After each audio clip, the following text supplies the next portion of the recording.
Al-Fatihah.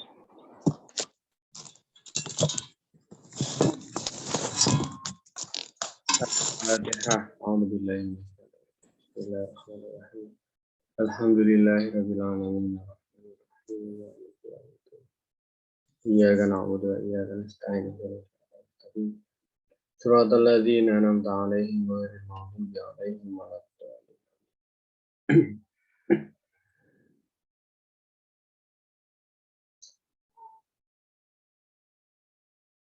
Kita masuk ke bab yang nomor 2.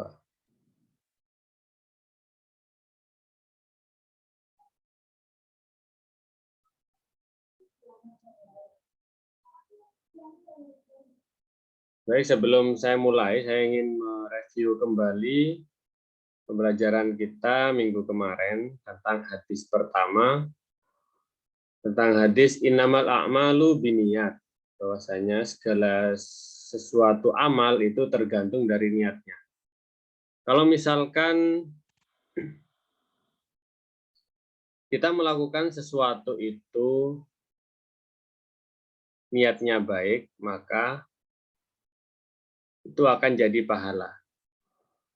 Tetapi jika kita melakukan sesuatu itu niatnya udah jelek, atau niatnya karena urusan duniawi, maka dia tidak akan mendapatkan pahala.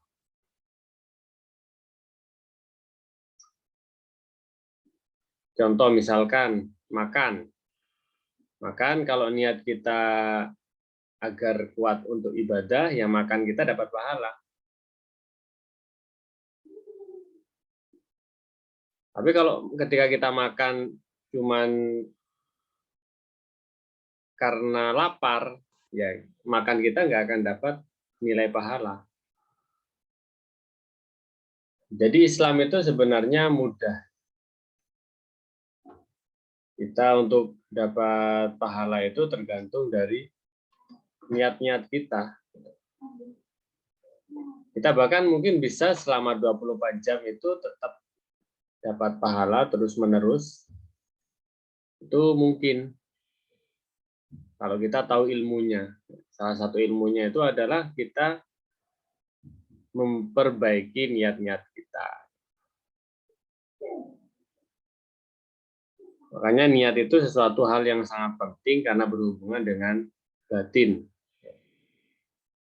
Kemarin juga dijelaskan bahwasanya agama Islam itu terdiri dari 2 bagian, sesuatu yang bersifat zahir dan batin. Batin itu adalah berhubungan dengan niat. Sedangkan zahir yaitu seperti sholat, segala sesuatu yang atau yang dilakukan oleh anggota badan itu adalah amal-amal zahir. Kalau kita bisa memaksimalkan batin kita atau niat kita, itu pun kita sudah dapat setengah dari agama ini. Gitu. Ya, jadi Islam mudah aja, nggak usah dipersulit. Kita bisa ibadah kapanpun, dimanapun, bahkan tidur pun bisa jadi nilai ibadah kalau kita berniat dengan niat yang baik. Seperti itu. Kita lanjut ke hadis yang kedua. Al-haditsus tsani. Al-Islam wal iman wal ihsan. Saya baca dulu ya hadisnya. An Umar radhiyallahu anhu aidan qol bainama nahnu julusun 'inda Rasulillah sallallahu alaihi wasallam. Zata yaumin ittala 'alaina rajulun shadidu bayadi thiyabi shadidu sawadi sya'ri la yura 'alaihi atharus safar wa la ya'rifuhu minna ahad hatta jalasa ila Nabi sallallahu alaihi wasallam fa asnada rukbatayhi ila rukbatayhi wa wada'a kaffayhi 'ala fakhidayhi wa qala ya Muhammad akhbirni anil Islam. Qala Rasulullah sallallahu alaihi wasallam, al-Islam an tasyhada an la ilaha illallah wa anna Muhammadan Rasulullah. Wa tuqimas shalah wa tu'tiyaz zakah wa tasuma Ramadan wa tahujjal baita in istata'ta ilaihi sabila. Qala sadaqta. Fa'ajibna lahu yas'aluhu wa yusaddiquhu. Qala fakhbirni anil iman. Qala an tu'mina billahi wa malaikatihi wa kutubihi wa rusulihi wal yaumil akhir wa tu'mina bil qadari khairihi wa syarrihi. Qala sadaqta. Qala fa akhbirni anil ihsan. Qala an ta'budallaha ka'annaka tarahu fa illam takun tarahu fa innahu yaraka. Qala fa akhbirni anis sa'ah. Qala mal mas'ulu anha bi'a'lama minas sa'il. Qala fa akhbirni an amaratiha. Qala antalidal amatu rabbataha wa antaral khufata al-umrata al-alata ri'a asya'i yatatawaluna fil bunyan. Summan talaq falabistu maliyan summa qala ya Umar atadri man is-sa'il qultu Allahu wa rasuluhu a'lam. Qala fa innahu Jibril atakum yu'allimukum dinakum. Rawahu Muslim. Jadi ini hadisnya panjang ya. Mungkin termasuk hadis paling panjang. Karena dulu saya waktu di pondok ngapalkan ya ini ya hadis paling lama ngafalinnya itu karena panjang. Akan saya terjemah ya. Al hadis tsani, hadis yang nomor 2, al-Islam wal iman wal ihsan. Tentang Islam, iman dan ihsan. An Umar radhiyallahu anhu aidan qol. Jadi hadis ini dari Sayyidina Umar, khalifah kedua dari Sayyidina Umar. Beliau mengatakan, bainama nahnu julusun inda Rasulullah. Suatu ketika kita itu duduk-duduk di samping Rasulullah. Zata yaumin ittala alaina rajul. Suatu hari tiba-tiba datang pada kita seorang lelaki gitu. Syadidu bayadis thiyabi. Yang sangat putih pakaiannya. Syadidu sawadi sya'ri, yang sangat hitam rambutnya.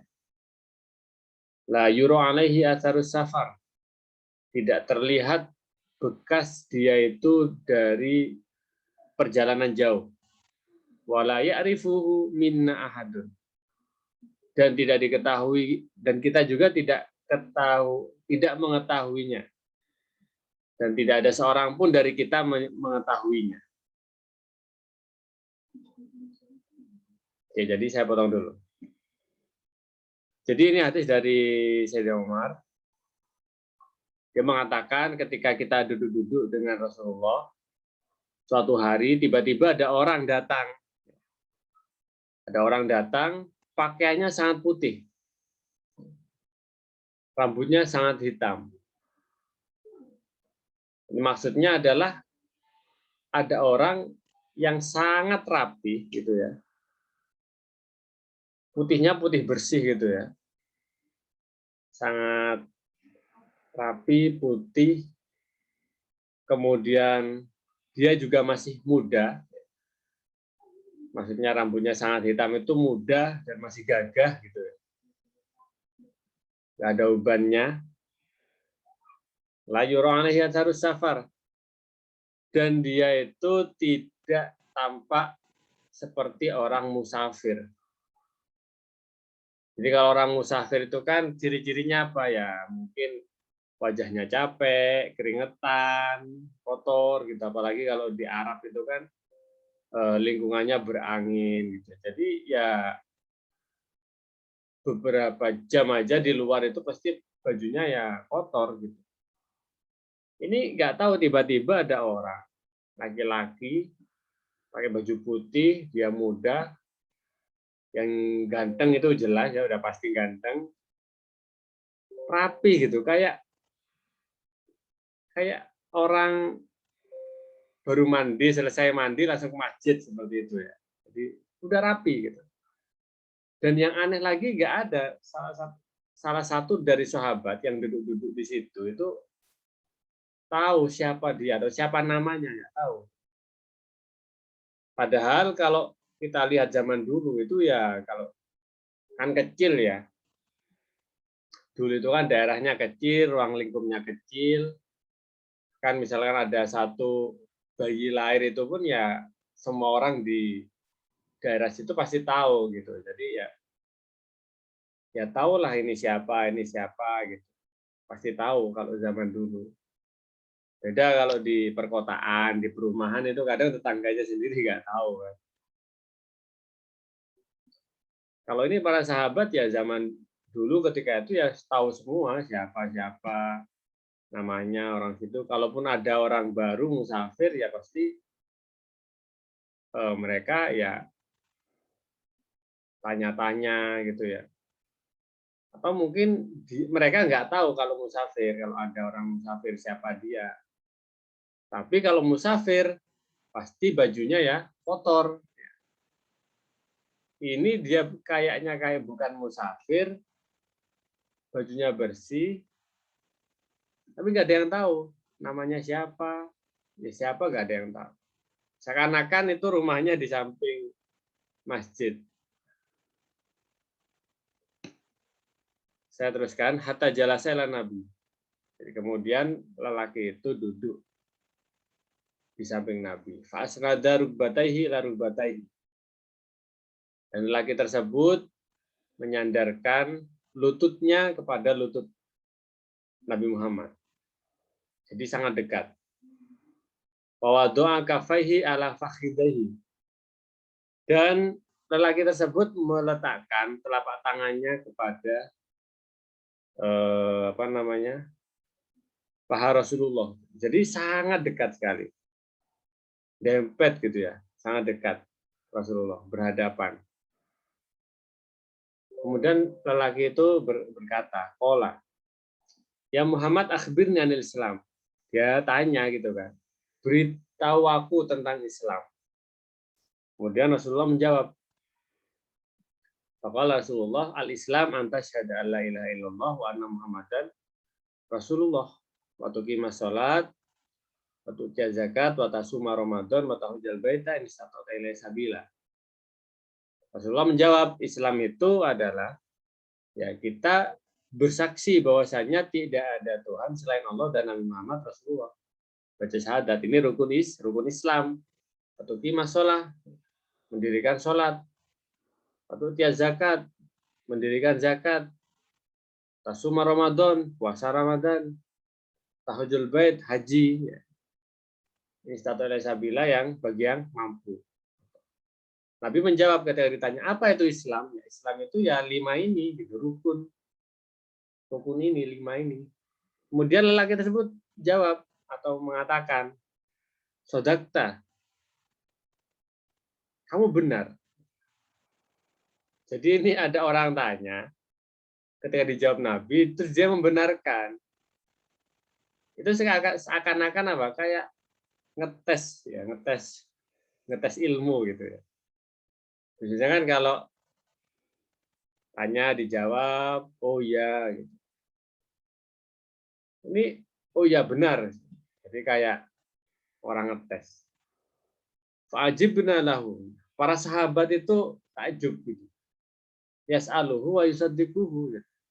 Ini kok ada orang laki-laki udah bertanya tapi yang bener kan. Jadi kayak heran gitu. Ini siapa ini gitu. Kalau tanya yang bener-bener kan juga gitu. Kalau udah tahu ya kenapa tanya. Kemudian lagi itu bertanya lagi, fakhbirni anil iman. Beritahu aku tentang iman. Kata pada Rasulullah. Rasulullah menjawab, qala antu'mina billah. Harus beriman kepada Allah, wa malaikatihi dan malaikat-malaikatnya, wa kutubihi dan kitab-kitabnya, wa rusulihi dan para Rasulullah, wal yaumil akhir dan hari akhir, wa tu'mina bil qadar khairihi wa syarrihi dan iman kepada qada dan qadar. Ini adalah rukun iman yang ada 5. Jadi dijawab sama Nabi itu rukun iman yang ada 5. Qala, lelaki tersebut lalu menjawab, sodakta, benar kamu Muhammad. Jadi dia tanya, benar kamu. Jadi kayak ngetes gitu. Ya heran, sahabat-sahabat ketika itu heran. Tapi ketika melihat Rasulullah ya diam aja ya, sahabat nggak berani protes. Qala, kemudian orang itu mengatakan lagi, "Fakhbirni 'anil ihsan." Tunjukkan aku, beritahu aku apa itu ihsan. Qala, Nabi menjawab ya, "Anta budallaha ka'annaka tarahu." Kamu menyembah kepada Allah seakan-akan kamu melihatnya. Fa ilam takun tarahu fa innahu yaraka. Jika kamu tidak mampu seakan-akan melihat Allah ya, maka beribadahlah seakan-akan Allah itu pasti melihat kamu. Fa innahu yaraka. Jadi kalau kamu seakan-akan melihat Allah itu nggak bisa, ya udah nggak apa-apa, berarti beribadahlah seakan-akan Allah yang melihat kamu. Itu adalah ihsan. Qala, tanya lagi lelaki ini, "Fakhbirni 'anil sa'ah." Beritahu aku apa itu hari kiamat atau waktu kiamat. Kapan? Waktunya kiamat kapan? Qala, jawab Nabi Muhammad jawab, "Mal mas'ulu anha bi'alama minas sa'il." Sesuatu yang ditanyakan itu tidak ada yang tahu daripada orang yang bertanya. Jadi apa? Nabi menjawab, antara yang tanya dan ditanya itu nggak ada yang sama-sama tahu. Jadi ditanya kapan waktu kiamat. Nabi menjawab, ya yang ditanya dan juga yang tanya nggak ada yang tahu. Kenapa? Ya karena yang tahu waktu kiamat itu hanya Allah. Qala, lelaki tersebut bertanya lagi, "Fakhbirni an amaratiha." Beritahu aku tentang tanda-tandanya, tanda-tandanya kiamat.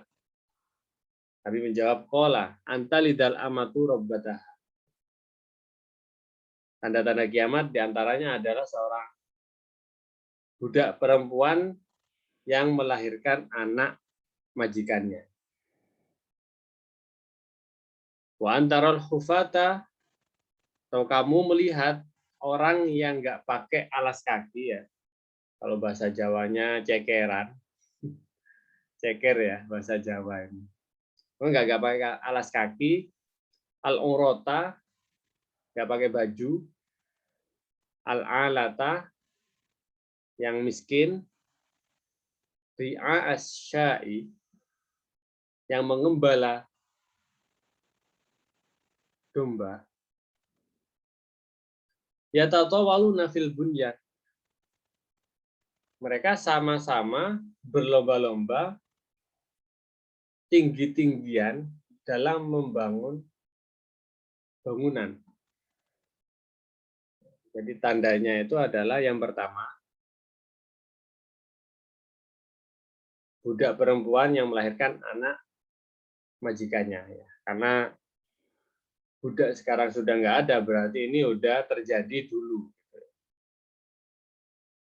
Tanda yang pertama ini udah terjadi dulu ya, ketika masih perbudakan masih ada. Ya mungkin setelah wafatnya Nabi Muhammad, masa-masa Khulafaur Rasyidin, ya, Bani Umayyah, Bani Abbasiyah, yang mungkin saat-saat itu ketika masih ada perbudakan.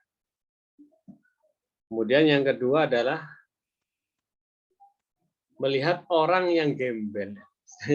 Istilahnya itu gembel. Kenapa? Karena nggak pakai alas kaki, nggak pakai baju, miskin, kotor, ya. Mengembala domba, ya istilahnya orang-orang yang melarat, orang-orang yang sulit. Tapi mereka bisa membangun gedung yang tinggi-tinggi.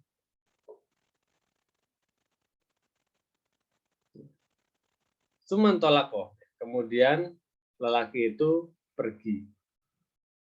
Falabistu malian.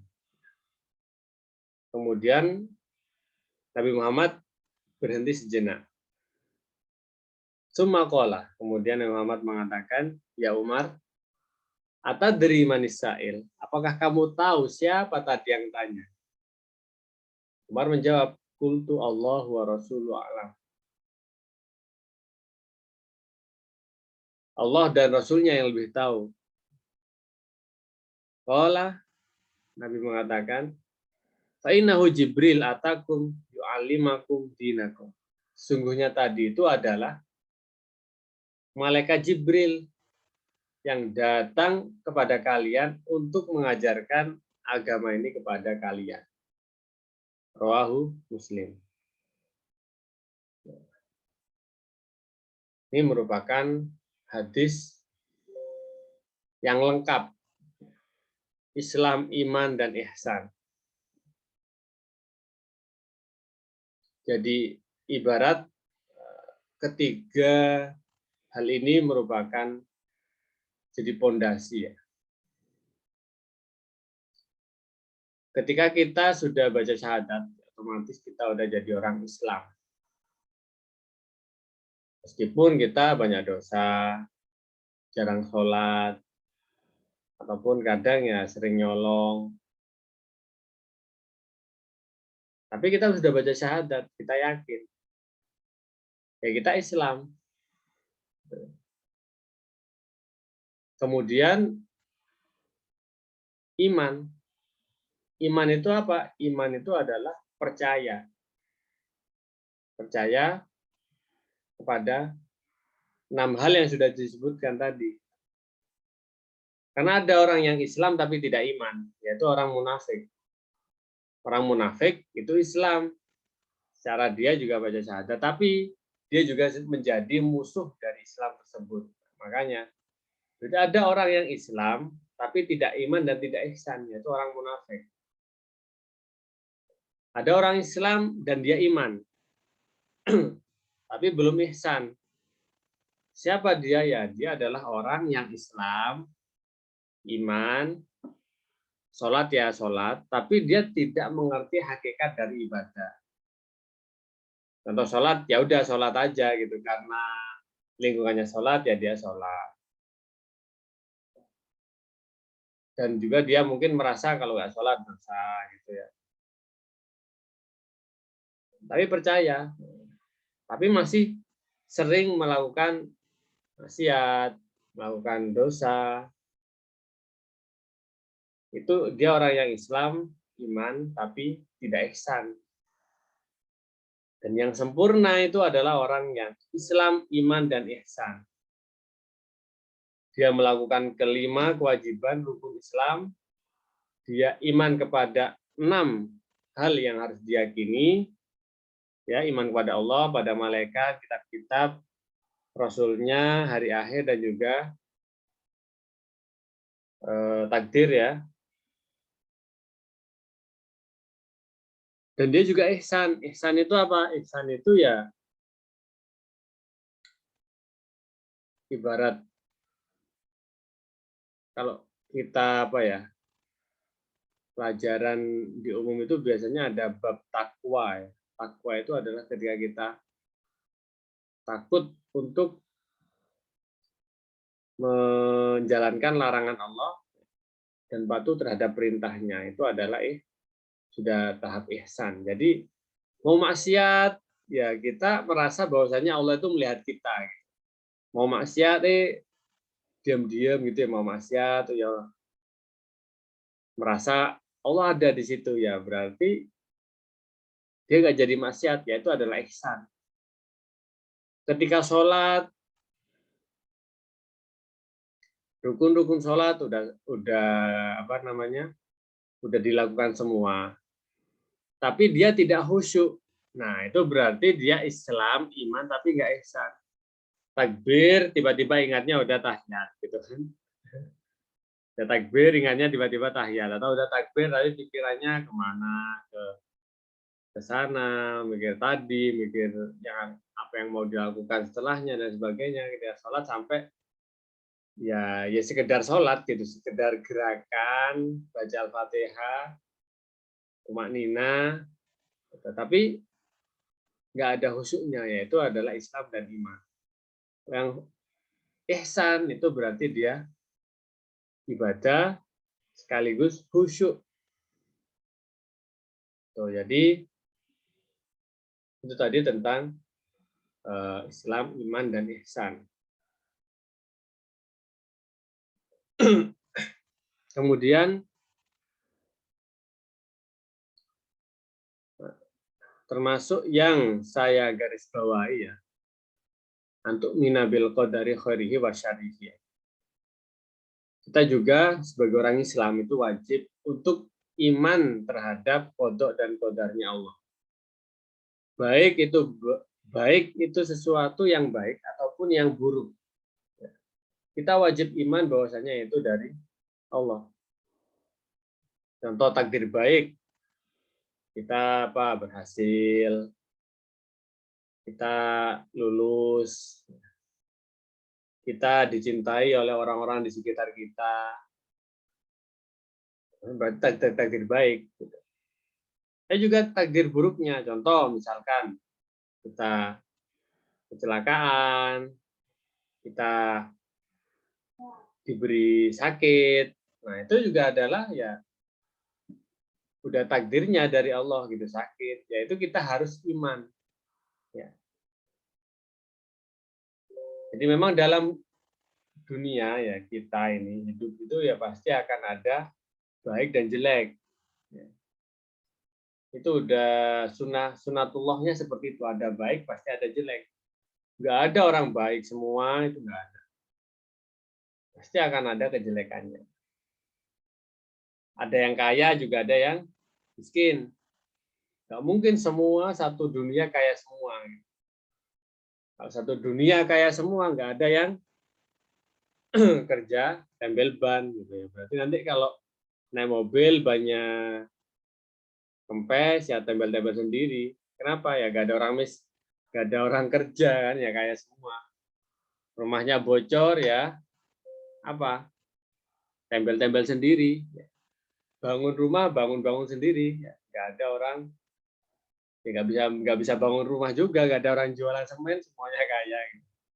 Ya rusak. Dunia ini akhirnya rusak. Gitu. Jadi memang di dunia itu ada orang baik, ada orang jelek, ada orang jujur, ada orang bohong, ada orang kaya, ada orang miskin.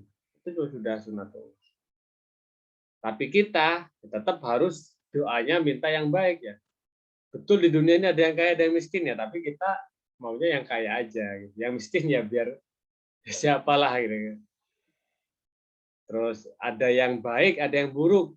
Kita jadi orang yang baiknya aja gitu, jangan jadi orang buruk. Tapi kita mau membuat nggak ada orang buruk satupun di dunia juga nggak bisa. Gitu. Itu udah takdir. Gitu. Dikatakan ada orang baik itu karena ada orang yang buruk. Orang baik ya, belajar sabar dari siapa? Ya, dari orang yang buruk, orang yang menyakiti, orang yang ngomongi, orang yang ghibah, orang yang dengki. Ya. Dari situ dia dapat pahala sabar. Kalau semuanya baik ya dia nggak dapat pahala sabar. Suami istri itu ya, istrinya cerewet, ya sabar gitu suaminya. Atau mungkin suaminya dapat nafkah kecil, ya istrinya yang sabar. Jadi sama-sama, nggak ada yang baik. Itu yang harus, kalau orang itu udah percaya takdir ya, hidup itu santai. Santai dalam artian nggak banyak pikiran. Kalau kita kerja, ya tetap kerja. Berikan yang terbaik, usaha yang paling maksimal. Tapi nanti hasilnya udah serahkan aja kepada Allah. Bukan berarti kita takdir, alah pasrah gitu ya, pasrah udah. Pasrah takdir nggak bekerja gitu kan. Malah dosa. Jadi usaha dulu kemudian nanti pasrahkan. Ada orang baik, ada orang jelek ya kita usaha jadi orang baik, baru kemudian kita pasrahkan. Tuh, jadi tetap kita bisa memilih, kita bisa berikhtiar, kita bisa memilih dalam ikhtiar kita. Kemudian tentang ihsan. Ihsan jadi anta budallaha ka'annaka tarahu. Ini adalah makom yang paling tinggi. Jadi seakan-akan kita bisa melihat Allah itu adalah makom yang paling tinggi gitu.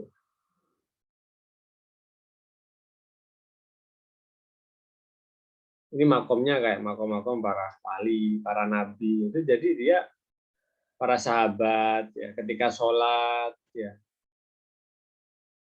kena panah, ketika panahnya dicabut itu kan sakit. Apa yang dilakukan? Saya akan sholat dulu. Ketika dia sholat, seakan-akan dia tuh melihat Allah.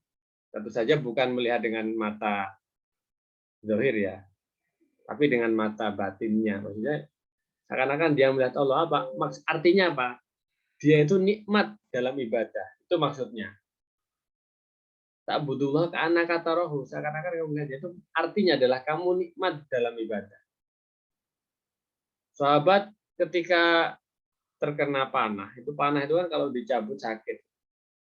Ketika dicabut, aduh kok sakit, gak kuat.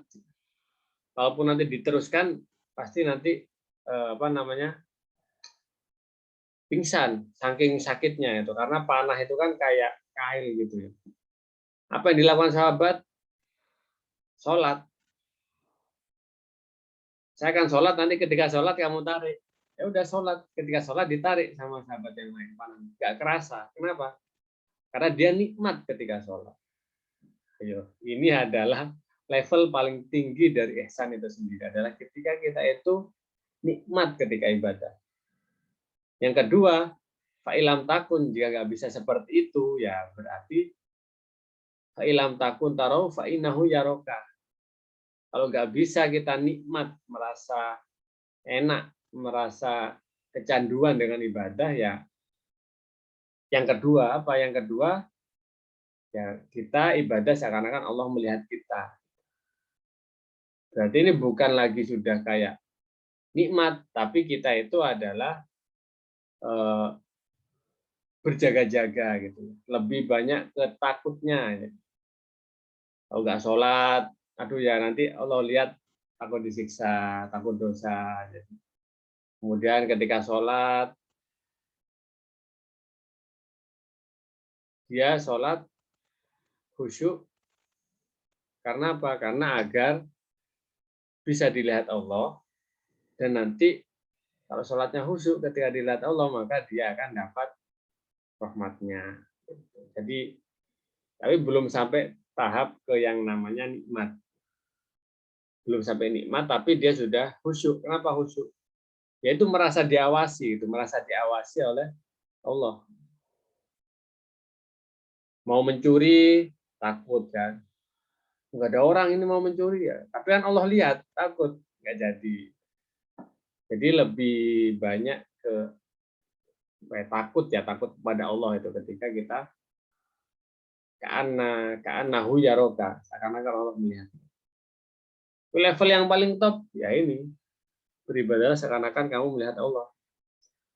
Karena di surga nanti kenikmatan paling tinggi itu adalah bukan kita makan durian, makan durian terus punya rumah banyak, kasur empuk, buah-buahan tinggal petik ya, minum homer, apa terserah. Itu nggak ada nikmat yang ya nikmat tapi biasa. Nikmat yang paling hebat yang itu adalah ketika kita bisa melihat Allah. Terus gimana? Ya nggak usah dibayangkan ya, karena kita memang nggak bisa bayangkan. Jadi segala itu juga bertahap pasti. Bertahap. Qala fahbirni anisah. Kemudian yang terakhir yaitu malaikat Jibril itu bertanya tentang kiamat. Kiamat itu nggak ada yang tahu. Dulu ada kiamat kabar gitu ya. Kiamat tahun berapa itu kan? 2000 pokoknya angka cantik lah, angka cantik. Katanya mau ada kiamat, mau ada asteroid. Kita nggak boleh percaya dengan hal-hal semacam itu. Nggak ada yang tahu kiamat. Tapi ada tanda-tandanya sebelum kiamat. Nggak ujuk-ujuk, besok nih kayaknya nih. Ya juga enggak, tapi akan ada fase-fase, ada tanda-tandanya. Ini lebih jelas nanti ada di kitab kitab ada kitab tentang menjelaskan kiamat secara jelas, tanda-tandanya mulai dari dulu sampai tanda-tanda kiamat kubro gitu ya. Munculnya Dajjal dan sebagainya, itu baru udah deket. Kalau Dajjalnya belum muncul ya insya Allah masih jauh. Meskipun kiamatnya masih jauh ya kita juga nggak bisa enak-enakan. Kiamatnya jauh, tapi kan hidup kita nggak tahu juga. Males-males ibadah, ya, karena merasa masih banyak orang azan, masih banyak orang sholat, masih banyak ulama, masih banyak orang alim. Kiamat masih jauh, iya kiamatnya masih jauh. Tapi umur kita apakah masih jauh? Nggak ada yang tahu ya. Seperti itu. Kemudian tanda-tandanya yaitu tadi ada budak perempuan yang melahirkan anak dari majikan. Jadi ini mungkin sudah dilewati ya tanda-tanda ini dulu ketika masa-masa perbudakan. Tentunya ketika setelah Rasulullah wafat. Kemudian ada orang miskin tapi membangun bangunan-bangunan yang tinggi. Gimana gambarannya orang miskin membangun bangunan-bangunan yang tinggi? Ini maksudnya adalah gini, maksudnya ada orang yang dapat rezeki atau menjadi kaya, tapi bukan di orang-orang yang tepat. Kalau dilihat di syarah atau penjelasan dari hadis itu adalah banyak orang-orang yang dapat kekayaan padahal dia itu sebenarnya nggak layak. Contoh, komisaris misalnya. Komisaris ya, dia nggak pantas sebenarnya jadi komisaris, nggak bisa apa-apa gitu kan. Manajemen nggak bisa, ini nggak bisa, nggak layak. Tapi dia dapat pangkat, dapat harta, yaitu adalah salah satu tanda ketika orang yang sebenarnya nggak tepat, tapi dia dapat fasilitas, dapat kekayaan dan kemewahan. Sehingga apa yang terjadi? Yaitu nanti akan merusak. Itu maksudnya. Jadi banyak hal yang diberikan atau harta yang diberikan kepada orang-orang miskin itu artinya apa? Artinya harta ini pasti rusak.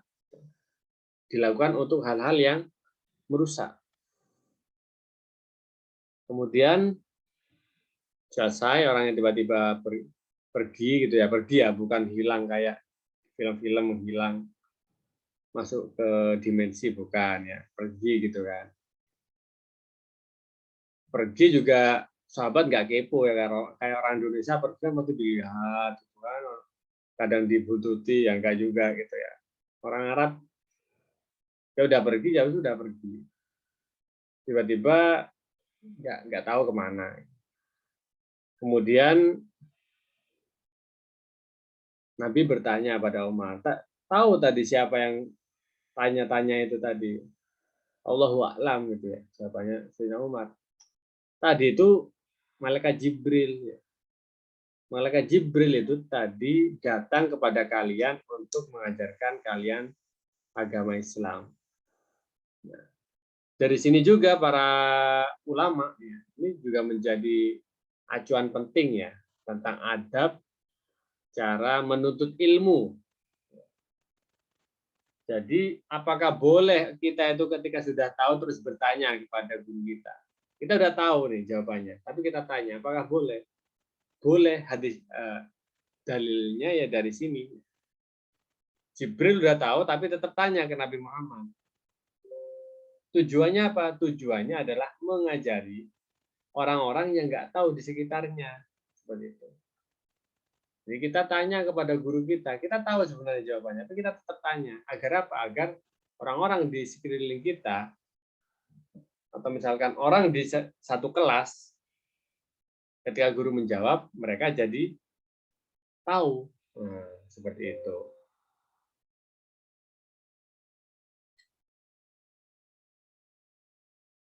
Ini poin penting ya dari Ibnu Daqiq Al-Aid, ini seorang ulama. Hada hadis adim istamala jami wa dhaifil a'mal adh-dhahira wal batinah. Jadi hadis ini mencakup semua amal zahir dan batin. Itu tadi. Yang zahir apa? Islam. Islam ini zahir. Ya kan? Amal-amalnya juga zahir, baca syahadat. Enggak ada baca syahadat diam-diam gitu kan. Syahadat harus ada saksinya, harus ada yang lihat. Syahadat, sholat juga sama pekerjaan zahir. Harus kelihatan gitu. Nggak bisa kamu ada di kamar mandi mulai dari jam 11 sampai jam 14, kemudian keluar ada orang di luar ya, kamu nggak sholat ya? Sholat. Gimana sholat kalau ada di kamar mandi kan? Ini nggak bisa. Jadi memang harus amal-amal zahir. Kemudian puasa juga sama, zakat. Sedangkan iman itu adalah amal batin. Ihsan juga amal batin. Sehingga ini juga menjadi hadis yang cakupannya sangat luas. Bahkan ada ulama yang mengatakan dari hadis ini saja itu bisa buat kita berjilid-jilid gitu ya. Cuma dari satu hadis ini itu bisa penjelasannya bisa sampai jadi kita berjilid-jilid. Contoh Islam, anda satu alaihi wasallam Rasulullah. Ini aja kalau dibahas secara detail ya panjang banyak. Waktu kimas sholat, mendirikan sholat. Kalau mau bahas sholat, wah panjang. Gitu. Dalam kitab Tuhfatul Muhtaj itu hampir setengah kitab juga membahas sholat aja. Gitu. Zakat juga. Pokoknya secara global ini merupakan hadis yang jamik manik, yang sudah mencakup segala sesuatu yang ada dalam agama Islam.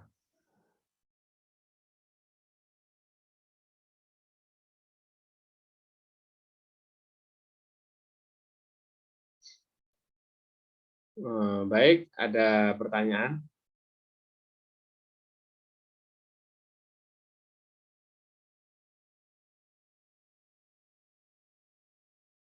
Silakan yang mau tanya bisa tulis di kolom chat.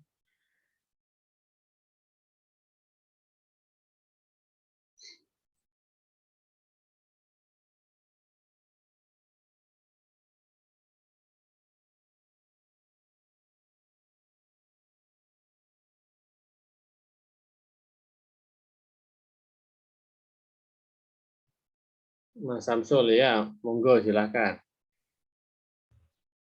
Assalamualaikum warahmatullahi wabarakatuh, Ustaz. Waalaikumsalam. Terima kasih atas keterangannya tentang tahapan-tahapan amal yang saya tanyakan. Bagaimana langkahnya kita untuk meningkatkan dari Islam menjadi iman, ataupun seterusnya. Kalau toh kita sudah bisa melakukan, apa saja kira-kira tanda untuk diri kita? Terima kasih. Ya. Oke. Pertanyaan yang bagus sekali dari Mas Samsul, bagaimana cara kita agar bisa terus memperbaiki amal-amal kita sehingga yang awalnya Islam, bagaimana kita bisa menjadi orang yang betul-betul beriman. Kemudian dari orang yang beriman kita bisa akhirnya jadi orang yang ihsan. Ya. Ihsan tadi kan ada dua juga, bagaimana pertama yang awalnya yang paling bawah itu seakan-akan Allah melihat kita sehingga bisa naik ke level ihsan yang seakan-akan kita melihat Allah. Ya semuanya itu yang pertama bisa kita lalui tahapan-tahapannya itu dengan belajar. Pertama adalah belajar terlebih dahulu. Belajar agama secara utuh ya. Kalau kita bicara Islam berarti kita bicara tentang pelajaran fikih ya. Pelajaran fikih itu membahas semua tentang Islam. Dalam kitab-kitab fikih itu pasti dijelaskan pertama tentang syahadat, kemudian tentang sholat, apa yang membatalkan sholat, bagaimana cara tumaknina, syaratnya wudhu, yang membatalkan wudhu, dan sebagainya. Kemudian tentang puasa. Jadi kita belajar dulu gitu, belajar dari Islamnya apa fikih. Kemudian setelah kita selesai belajar fikih, kita bisa mengamalkan, sholat kita udah benar, puasa kita sudah benar, zakat kita udah benar, haji kita udah mampu ya, udah mampu. Ya kalaupun nggak mampu haji juga nggak apa-apa gitu ya, kan bagi yang mampu. Ketika itu baru kita belajar tentang iman. Kita bisa belajar tentang iman, ya belajar lagi kok. Ada banyak sekali kitab tentang akhlak, Kitabul Adab namanya. Di situ pembahasannya udah lebih ke bagaimana cara kita membersihkan hati, bagaimana cara kita menguatkan iman kita, bagaimana cara kita. Jadi intinya adalah ya kita tetap harus belajar, kemudian mengamalkan apa yang kita pelajari. Itu tahapan-tahapannya. Ketika kita sudah selesai belajar tentang Islam, kita fikih secara utuh, kemudian kita juga belajar tentang iman, bagaimana penyakit-penyakit hati, bagaimana cara menghilangkannya, kemudian bagaimana cara kita agar bisa benar-benar iman atau yakin dengan Allah. Bagaimana kita itu bisa yakin dengan kitab-kitabnya Allah. Kitab-kitabnya Allah ada berapa, turunnya di mana. Baru kemudian kita masuk ke ihsan. Nah, ihsan sendiri yaitu menurut kiai saya, yaitu tadi adalah hasil atau akumulasi dari amal-amal kita dan belajar kita yang kita lakukan terus-menerus secara istiqomah. Nanti kita pasti akan masuk ke dalam tahap ihsan yang pertama. Seakan-akan Allah melihat kita. Kalau kita bisa istiqomah lagi terus-menerus, insya Allah kita bisa naik ke derajat berikutnya. Jadi itu adalah hasil dari riyadhah ya, hasil dari kita. Tapi harus belajar juga karena banyak sekarang orang itu cuma ahli ibadah, tapi belajarnya kurang. Ini juga bahaya. Kenapa? Orang terlalu sering ibadah tapi nggak belajar, tidak diimbangi dengan belajar agama Islam, belajar fikihnya, belajar ilmu-ilmu ilmu adab. Orang-orang yang ahli ibadah ini mudah sekali menyesatkan, mudah sekali menyalahkan. Seakan-akan kalau nggak sama dengan dia salah, begini salah, ya. Begitu haram.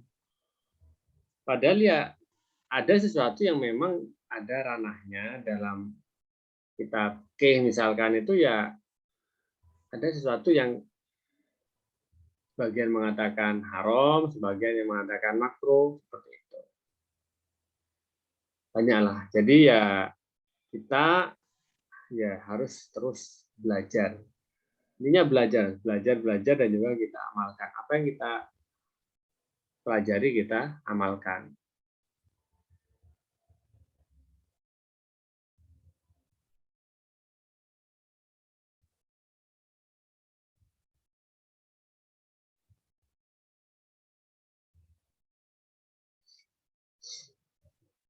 Oke, pertanyaan kedua.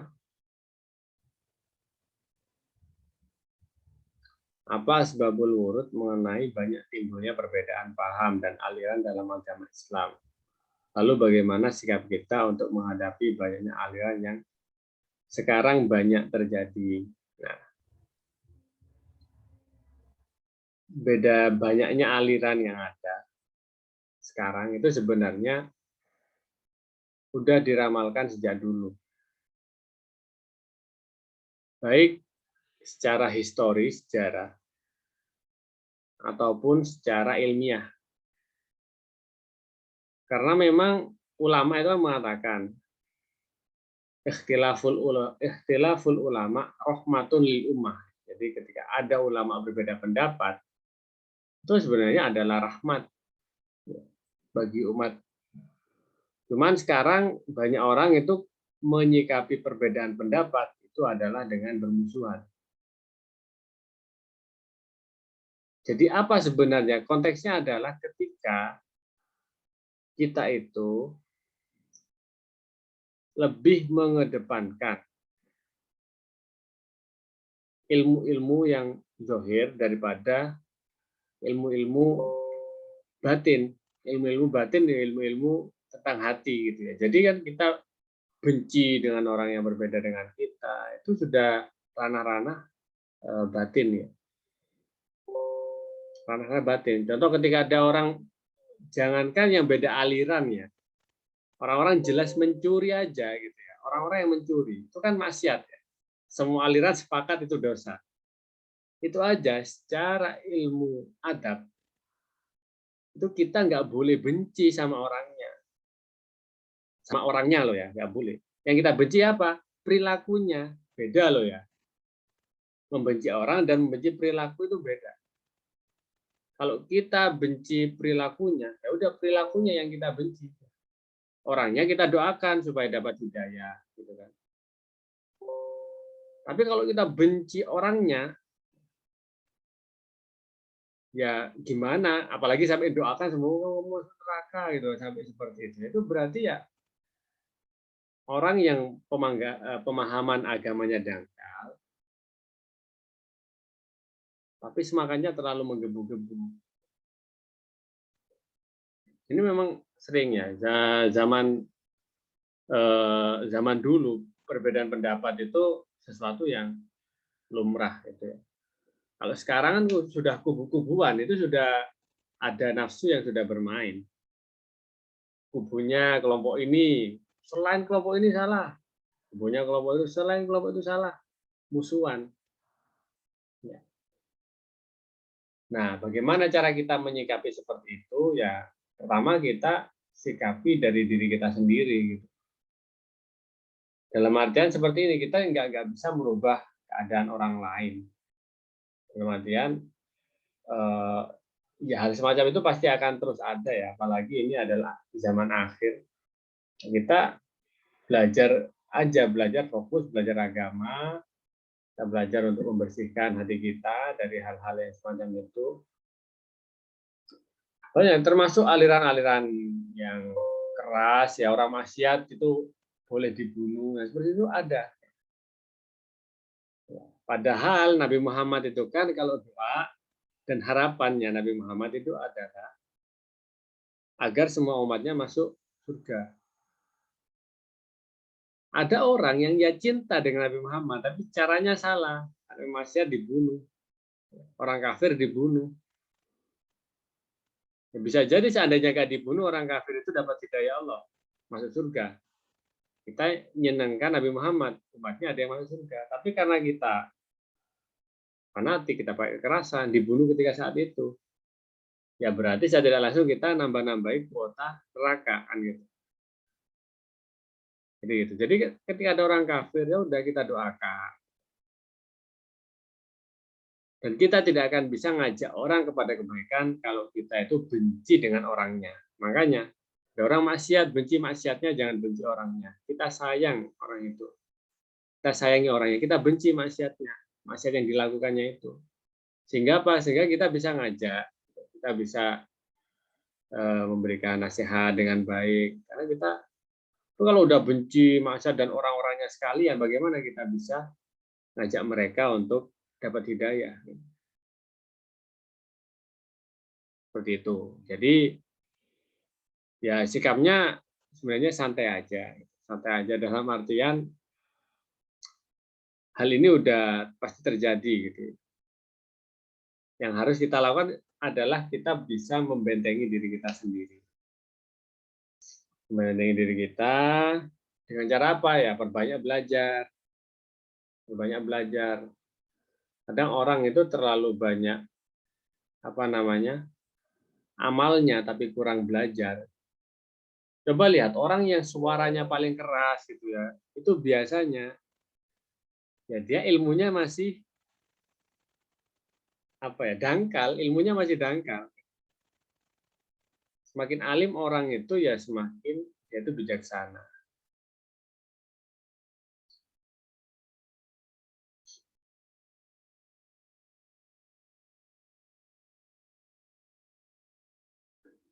Ya mungkin itu aja. Jadi kita biasa aja lah melihat perbedaan pendapat. Ada orang yang melarang ini, melarang itu. Ya biasa aja.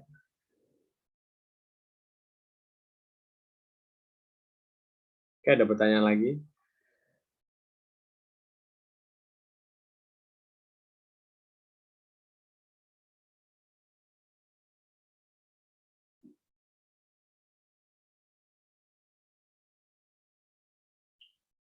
Oke, misalnya pertanyaan, terus kelompok mana yang paling benar? Enggak ada yang paling benar.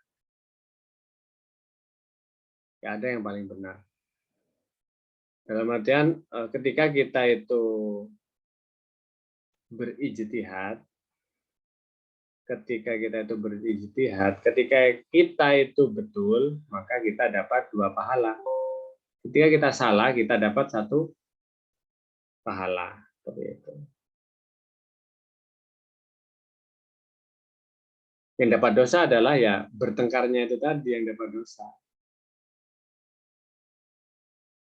Tapi tetap ya kita itu tetap ya aliran-aliran yang masih dalam koridor Islam. Beda kalau aliran sesat. Kalau aliran sesat ya udah ya sesat. Sholat misalkan cuma pagi malam tuh 2 kali sehari ya itu udah sesat kan gitu. Masih lagi kita sholatnya sama-sama 5 waktu loh ya, sama-sama puasanya bulan Ramadan. Oh bertengkar, kan aneh. Makanya orang-orang Barat itu yang teknologinya maju-maju ya kita tetap bulet di situ aja gitu. Kalau contoh yang paling baik tentang toleransi itu di Al-Azhar. Di Al-Azhar itu banyak sekali macam-macam kelompok, tapi mereka apa namanya masih dalam satu ukhuwah. Gitu. Ya sama, ya Tuhannya sama, nabinya sama, salatnya juga sama 5 waktu. Ya, mungkin ada 1-2 hal yang mungkin kita berbeda, karena itu sesuai ijtihad kita mengambil pendapat ini sesuai dengan pegangan dalil ini, sana pendapatnya seperti itu, punya dalilnya juga, ya sudah. Gitu.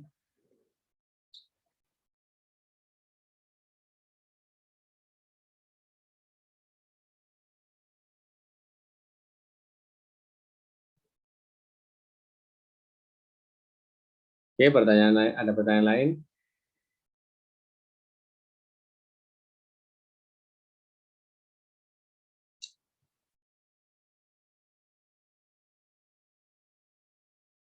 Baik, sebelum saya tutup ya, jadi saya mau ulangi kembali rangkumannya bahwasanya hadis kedua itu membahas tentang Islam, iman, dan juga ihsan. Jadi ada orang itu Islam tapi nggak iman dan nggak ihsan itu ada orang munafik. Dia mengucapkan syahadat agar aman, biar aman aja, aman nggak dibunuh, nggak dicap kafir. Padahal dalam dirinya, dalam hatinya itu ingin merusak Islam dan nggak iman juga mungkin. Itu namanya orang yang Islam tapi tidak iman dan tidak ihsan. Ada orang yang Islam dan juga iman, betul, iman percaya kepada Allah, percaya. Tapi kadang ya masih maksiat dikit gitu. Masih kadang ada teledornya, ya itu berarti dia masih belum ihsan. Kayak dia itu sudah ihsan, dia menjadi orang yang sudah bertakwa, yang mau maksiat, ingat Allah, mau menjalankan hal-hal yang salah, ingat Allah ketika sholat gitu kan, malu kalau nggak khusyuk, kalau nggak bisa fokus, malu, itu berarti kita sudah tahapan ke ihsan gitu ya.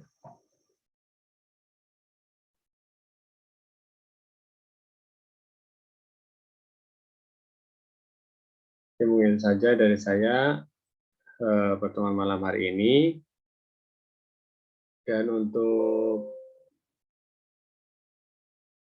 minggu depan, sepertinya saya hari Rabu juga nggak bisa. Insya Allah nanti kemungkinan akan saya majukan hari Senin. Karena hari Rabu itu ada acara penting di Al-Bahja, mau ketemu Bu Yahya juga di sana. Ada hal yang penting harus dibicarakan. Jadi ya saya mohon maaf, hari Rabu depan juga belum bisa. Tapi tetap seminggu harus ada satu hadis. Jadi kalau minggu depan itu dimajukan. Kalau sekarang kan diakhirkan. Nah, asalnya Rabu jadi Kamis.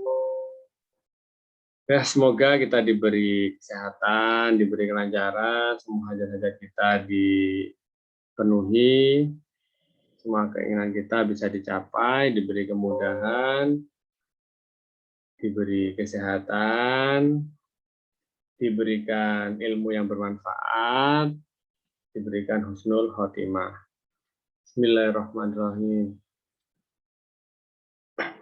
Alhamdulillahirabbil alamin, hamdan syakiran, hamdan na'iman, hamdan ya'tina amahu kafi majidah.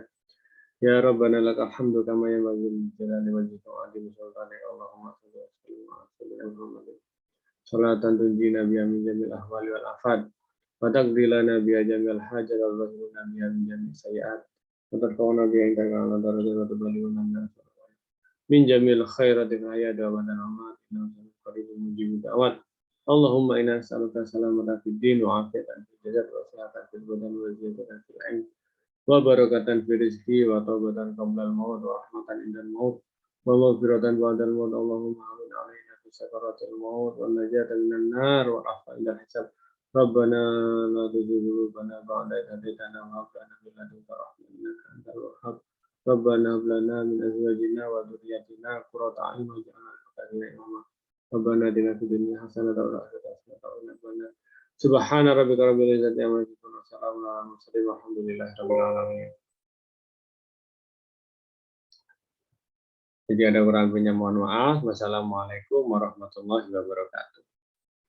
Waalaikumsalam warahmatullahi wabarakatuh. Wabarakatuh.